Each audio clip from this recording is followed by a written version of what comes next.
이 아침 주시는 하나님 말씀 다니엘서 5장 5절에서 12절 말씀입니다. 그때 사람의 손가락들이 나타나서 왕궁 촛대 맞은편 석회벽에 글자를 쓰는데 왕이 그 글자 쓰는 손가락을 본지라. 이에 왕이 즐기던 얼굴빛이 변하고 그 생각이 번민하여 넓적다리 마디가 녹는 듯하고 그의 무릎이 서로 부딪힌지라. 왕이 크게 소리질러 술객과 갈대아 술사와 점쟁이를 불러오게 하고 바벨론의 지혜자들에게 말하되 누구를 막론하고 이 글자를 읽고 그 해석을 내게 보이면 자주색 옷을 입히고 금사슬을 그의 목에 걸어 주리니 그를 나라의 셋째 통치자로 삼으리라 하니라. 그때 왕의 지혜자가 다 들어왔으나 능히 그 글자를 읽지 못하며 그 해석을 왕께 알려주지 못하는지라. 그러므로 벨사살 왕이 크게 번민하여 그의 얼굴빛이 변하였고 귀족들도 다 놀라니라. 왕비가 왕과 그 귀족들의 말로 말미암아 잔치하는 궁에 들어왔더니 이에 말하여 이르되 왕이여 만수무강하옵소서. 왕의 생각을 번민하게 하지 말며 얼굴빛을 변할 것도 아니니이다. 왕의 나라에 거룩한 신들의 영이 있는 사람이 있으니 곧 왕의 붙인 때에 있던 자로서 명철과 총명과 지혜가 신들의 지혜와 같은 자니이다. 왕의 붙인 느부갓네살 왕이 그를 세워 박수와 술객과 갈대아 술사와 점쟁이의 어른을 삼으셨으니 왕이 벨드사살이라 이름하는 이 다니엘은 마음이 민첩하고 지식과 총명이 있어 능히 꿈을 해석하며 은밀한 말을 밝히며 의문을 풀 수 있나이다. 이제 다니엘을 부르소서. 그리하시면 그가 그 해석을 알려드리리이다 하니라. 아멘. 얼마 전에 대학 입학 시험 수능고사 점수를 발표했습니다. 면접자들이 하여튼 수십만 명이죠. 시험자들이. 그런데 만점자가 전국에서 5명이 나왔다고 발표를 했습니다. 참 대단한 일이죠. 국어, 영어, 수학, 그 밖에 여러 과목들을 한 문제도 틀리지 않고 100점 만점을 다 맞았다라는 뜻입니다.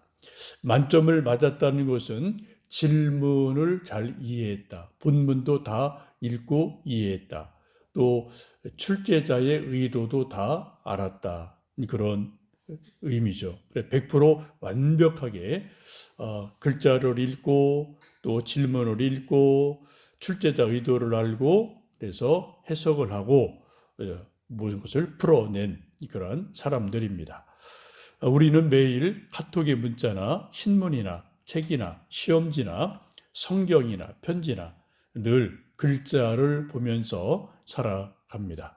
어떤 때는 우리가 읽는 글자를, 문자를 잘 해석해서 우리가 도움을 얻기도 하고 시험에 합격하기도 하고 어떤 때는 그 글을 읽지 못하고 해석을 잘못해서 오해도 일어나고 분쟁도 일어나고 전쟁도 일어납니다. 때로는 글씨 하나를 잘 읽어서 승진하기도 하고 시험 합격하기도 하고 때로는 떨어지기도 하고 때로는 복이 되기도 하고 그렇지 않은 일들이 우리 인생 중에 늘 있게 됩니다. 본문은 벨사살 왕이 어느 날 귀족 1000명을 모아놓고 큰 잔치를 베풉니다. 술 잔치하며 술 취하자 좀 이제 취기가 올라온 거죠. 느부갓네살이 솔로몬 성전에서 빼앗아온 금 그릇으로 술잔을 삼아서 술 잔치를 벌이고 대취하게 됩니다.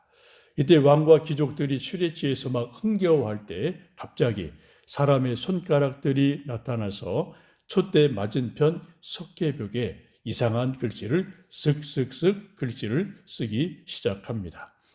요즘은 세상이 좋아져서 석회벽을 쓰는 곳이 거의 없어요. 근데 제가 어릴 때만 해도 시골집에 석회를 많이 발랐고 공예당 같은 데 가면은 벽을 석회로 발랐습니다. 그래서 하얗기 때문에 스크린 같이 되어서 가끔 영화도 보고 이런저런 일을 했던 것을 저도 추억하고 있습니다. 이제 벨사살 왕궁의 벽을 석회로 반듯하게 칠해줬는데 벽에 사람 손가락들이 나타나더니 이상한 글씨를 슥슥슥 쓰기를 시작합니다. 술에 취해서 신나던 벨사살 왕이 건너편을 보다가 희한한 아주 이상한 장면을 본 거죠. 그리고 깜짝 놀라게 됩니다. 왜냐하면 사람의 모습이 보이지 않고 또 자기 신하가 쓰는 것도 아니고 사람은 없는데 손가락들이 크게 나타나더니 그 벽에다가 뭔가를 막 글씨를 쓰니까 아주 이상한 느낌이 들고 섬뜩한 느낌이 들게 됩니다. 마치 공포 영화의 한 장면 같은 일이 갑자기 생기게 된 겁니다. 이 벨사살 왕이 얼마나 놀랐는지 6절에 보시면 이렇게 말씀합니다. 이에 왕의 즐기던 얼굴빛이 변하고 그 생각이 번민하여 넓적다리 마디가 녹는 듯하고 그의 무릎이 서로 부딪힌지라고 말씀을 합니다. 얼굴빛이 갑자기 하얗게 질려버리고 막 넓적다리 마디가 녹아내리는 것 같고 무릎이 막 덜덜덜 부딪히며 떠는 그러한 모습을 보게 됩니다. 그래서 크게 소리 질러서 바벨론의 술사, 박사, 점쟁이 다 불러오너라. 누구든지 이 글자를 해석하고 알려주면 그에게 자주새 옷을 입혀주고 금사슬을 목에 걸어주고 나라 3인자로 삼겠다라고 명령을 내립니다.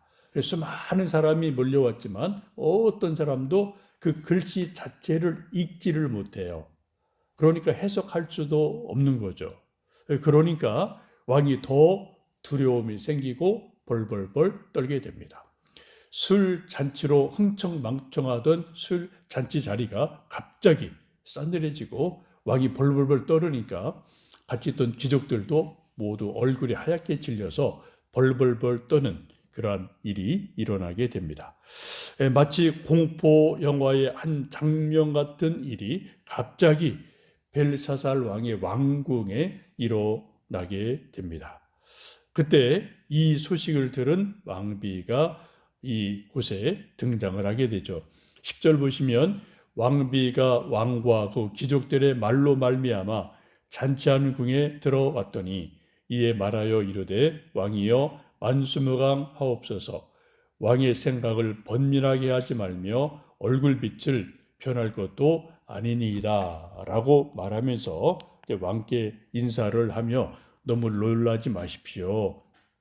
이 일을 해결할 사람이 있습니다 라고 이제 자기가 알고 있는 한 사람 다니엘을 소개를 합니다. 그 말씀이 11절, 12절에 쭉 나오는 말씀입니다. 지금 왕비가 하는 말이 뭔가요? 왕이시여 만수무강하십시오.